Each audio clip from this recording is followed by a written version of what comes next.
Hello everyone, यहाँ भनेको छ एलईडी स्ट्रिप। यो चाहिँ म्युजिक चाहिँ रिएक्टिभ या साउन्ड सेन्सिटिभ छ। यसमा चाहिँ हामीले माइक्रोफोन जोडेर कुनै पनि गानाहरू सुन्यौँ या कुनै पनि भिडियो हेऱ्यौँ भने त्यही अनुसारको लाइटको हाइट बढ्ने घट्ने र लाइटको कलरहरू चेन्ज हुने हुन्छ। सो यो प्रोजेक्ट चाहिँ कसरी बनेछ भन्ने बारेमा मैले भिडियोमा पुरै बताएको छु। यो भिडियो चाहिँ सुरुदेखि अन्तिमसम्म हेर्नु होला र यस्तो प्रोजेक्ट घर पनि ट्राई गर्नु होला। So without any delay let's start this video. अब मैले भित्तामा चाहिँ मोबाइल होल्डर जोड्न जाँदैछु, जसको मद्दतले चाहिँ यसले मोबाइल समात्छ र पछि गाना बजाउँदाखेरि सजिलो हुनेछ। सो यहाँ मसँग छ दुईटा एलईडी स्ट्रिप। त्यसमध्ये पहिलो चाहिँ म पहिला भित्तामा जोड्न जाँदैछु। अब यो चाहिँ दोस्रो एलईडी स्ट्रिप हो। यो चाहिँ हो ब्रिडबोर्ड।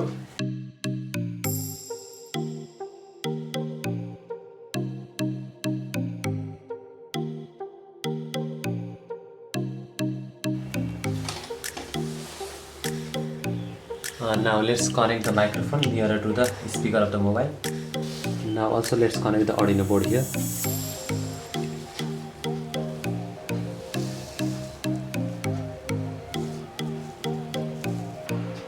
अब चाहिँ यो Arduino-मा कोड हाल्ने।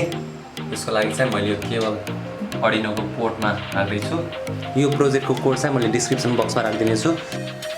अब चाहिँ मैले हरेक कनेक्सन यो ब्रिडबोर्डमा गर्न जाँदैछु ताकि एलईडी स्ट्रिपले काम गरोस्, किनकि यसमा कोडहरू अपलोड भइसकेको छ। अब म जान्छु सबभन्दा सुरुमा 5 भोल्ट एक्सटर्नल पावर दिनको लागि मैले पोजिटिभ र नेगेटिभ यहाँ कनेक्ट गरिसकेँ। नेगेटिभ भयो, यो चाहिँ बाहिर जान्छ एक्सटर्नलमा। सो त्यसै गरी अब मैले के गर्छु, यो एलईडी स्ट्रिपमा भएको पोजिटिभ नेगेटिभ यसमा साथसाथै लगाएर कनेक्ट गरिदिन्छु। यो पोर्ट यसमा भएको यो रातो चाहिँ वायर हो, पोजिटिभको वायर, यो मैले पोजिटिभमा लगाएर कनेक्ट गरिदिएँ।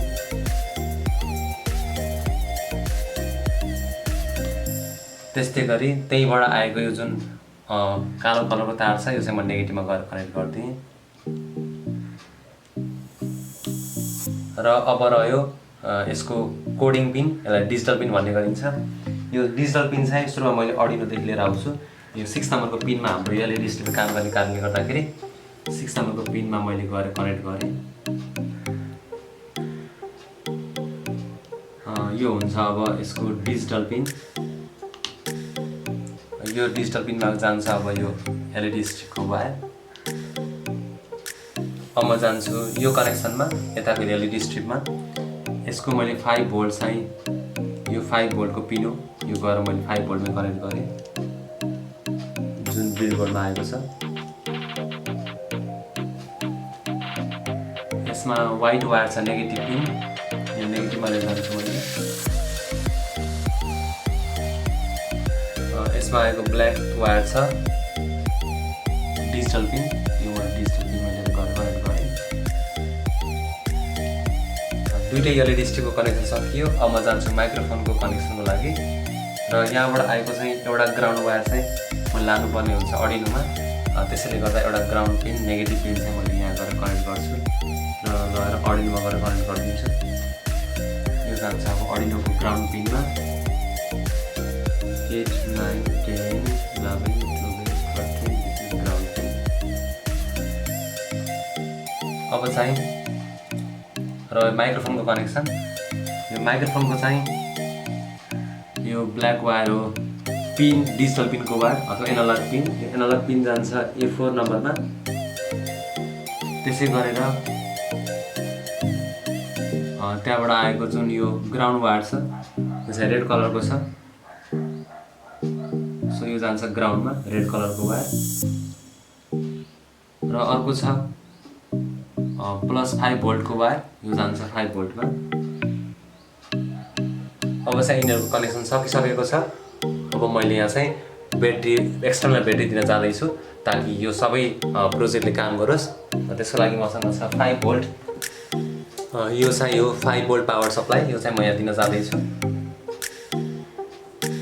र त्यसै गरेर म अब Arduino-को लागि पावर दिन जाँदैछु। यो जान्छ Arduino पावरमा। अब तपाईँले देख्न सक्नुहुन्छ जब पनि यसमा साउन्ड आउँछ, यो लाइट चाहिँ बल्न सुरु गरेको छ।